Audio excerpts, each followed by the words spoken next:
this a teddy bear? There we go. Couple of minutes. And we will finish up what we're doing this week with this piece.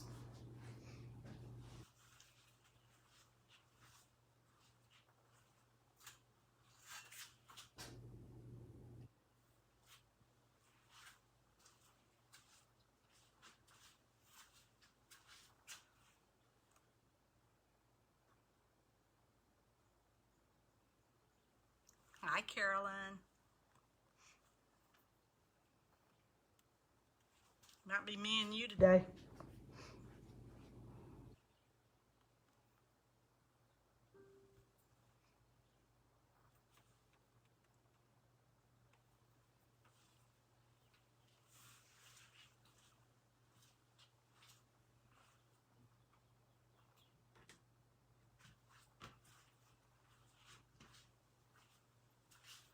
Well, hi, Kathy.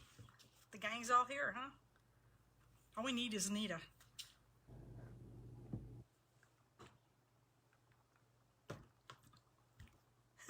Here. Present and accounted for, Kathy. It's too funny.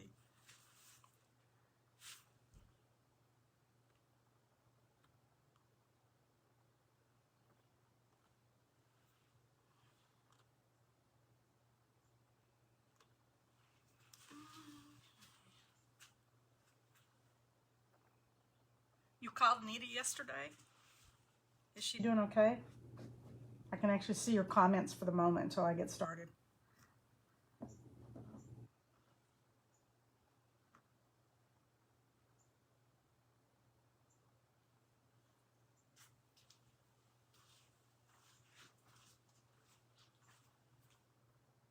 Oh.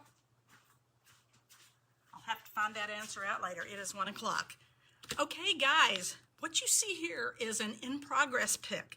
I wanted you to see what something looks like that I work on that is in the ugly stage, which is what's happening here.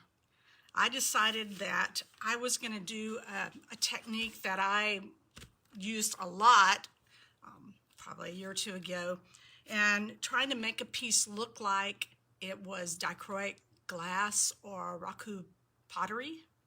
And what that involves is a layering of metallic paints. So I've kind of got different stages here going on. What I did yesterday, I had this. This is the Deco Art Elegant Finish, whatever the color is, don't know. Oh, Silver Sage. That was my base color. And when I made this decision to do this technique, I kind of switched gears. And then after that was dry, I brushed on lightly a layer of the liquid metal green. The trick is lightly. Then I went to the gold. And this is all the rest of the paints are Sargent liquid metal. Then gold was next. Then I brushed on a layer of the blue. You have to let them dry in between. Then a layer of the copper, which is where these are right here. And last, so far, a layer of the purple. Now, I'm going to put this really close up because this one is starting to get that appearance that I'm really looking for. Yeah, it's really cool. So I thought it would be, since you're basically dry brushing, you're picking up those textures with your brush and making them pop. And I thought, well, maybe that'll be cool for this. I don't know. Sometimes I do these things and then I end up just gessoing the whole thing. I don't know. I have a tendency to just follow my whims and I do it and I screw it up and then I paint over it or whatever. So just do it. Gesso is your friend. You can always do what you need to do with it. So we're going to continue with that. In fact, let's go ahead and put some more of the purple on there. Let me draw my brush real quick. Okay. And I'm not loading up my brush here, so.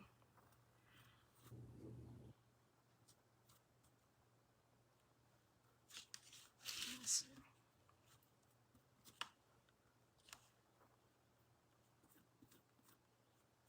trying to hit the high parts. I am tempted, because I don't know when to let something well enough alone. I'm tempted, after I get this whole thing done, layered the way I want it, to go back and use some of the Color Art primary elements, which are the powdered pigment, on top, because that would, a dark color, which is the, what is that, azurite, a dark color, because that will sink down in all the little nooks and crannies and crevices and hopefully make it pop. Will it work? I don't know.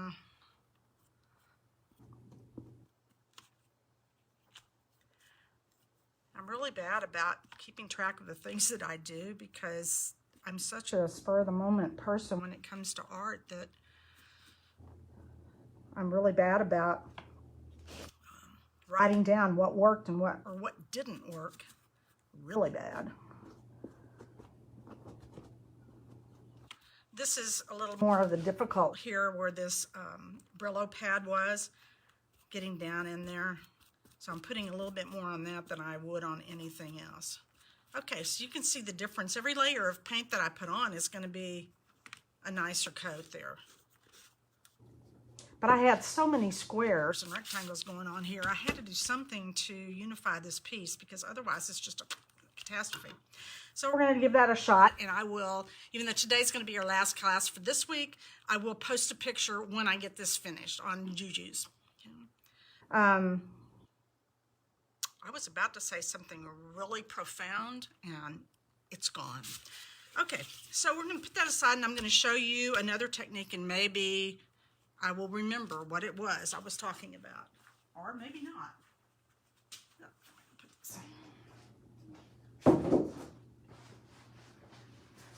Okay, I wanted to show you how to create another mixed media material that I use a lot, and it is called red rosin paper, and it's this stuff. I got it on Amazon in a row like this, big, and I've had this for several years. Haven't even come close to using it all. Red rosin, R-O-S-I-N paper. I think it's like an insulating layer between maybe shingles or something. It's used in building materials.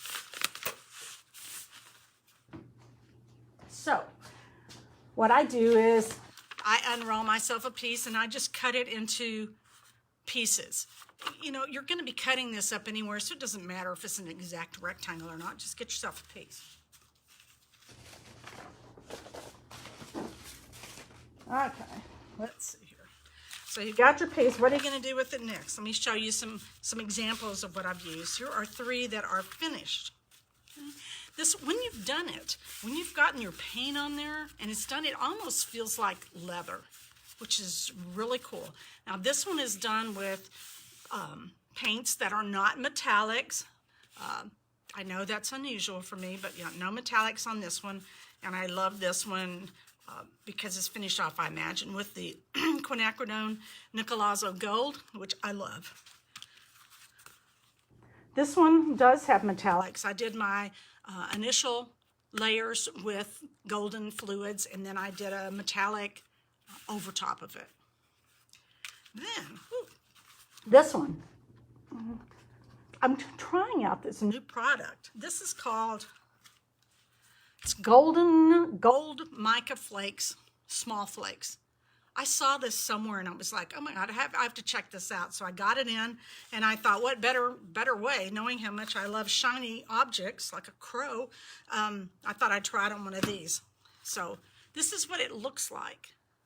And you can see the little flakes in there. It's just really neat. I can see a lot of possibilities, but I also love this side of it. So the very first thing you're going to do is you're going to take your light molding paste. This is one in progress. Light molding paste. Oh, interruption here, but remember yesterday when that thing was like melting away? This is what it looks like. I did another one just to see how wacko is that. Okay. So ADD. Okay, got my light molding paste here. And I'm just going to go through my stencil. I have a whole bucket of bin of stencils. I belong to that stencil of the month club, stencil girls maybe. I've been doing that for years. And so I holy moly, I've got a lot of stencils. And you can make this thick if you want to, but you run the risk of, if you do it really thickly, you run the risk of, when you pull the stencil off, having peaks in your molding paste, which probably you're not going to want. So just be aware.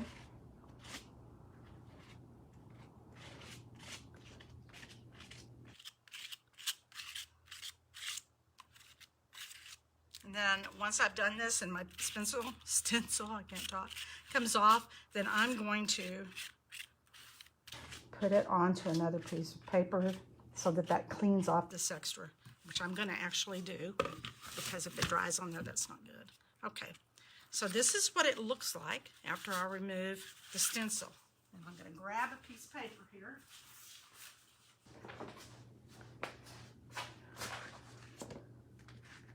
Put it down.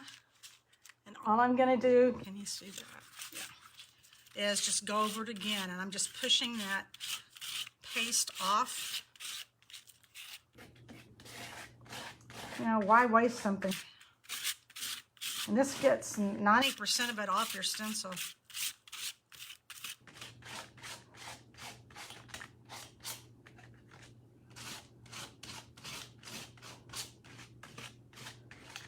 Okay. That's got pretty much all of it off, and I have the bonus of having something, a new texture on this piece, which is one of those pieces of watercolor paper that just gets a cumulative layer of whatever I happen to be doing at the time. Okay, so let's take this one that's dry.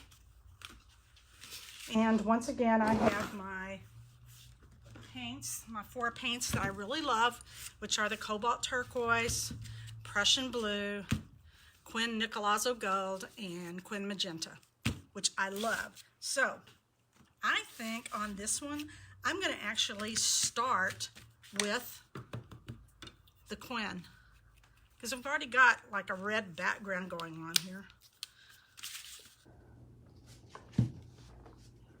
I'm doing this with a wet brush, but I'm not spraying water on this.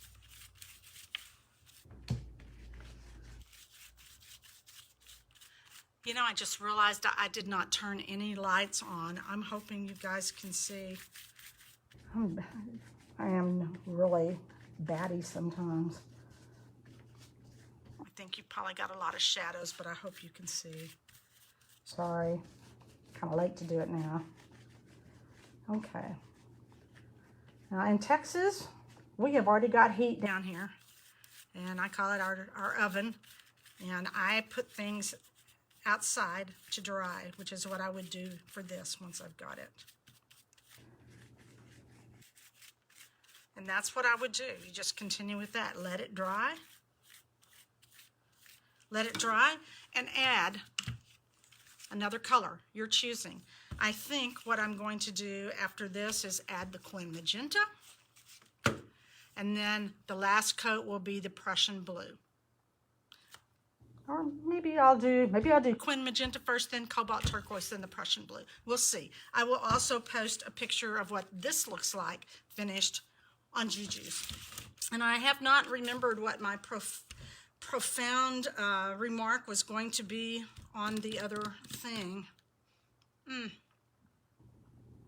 It'll strike me in probably 10 minutes. It'll just like fly into my mind. So anyway, there's another little technique for you to use. I have a stack of these made up because they're easy and fairly quick to put up. So they're easy. Just keep them. Thank you. Oh, that would be the UPS man. sorry.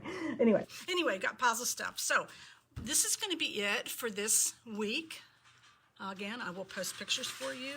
And in 2 weeks, I will be doing something. I'm not quite sure yet what the lesson will be, but I will be doing something in 2 weeks, okay?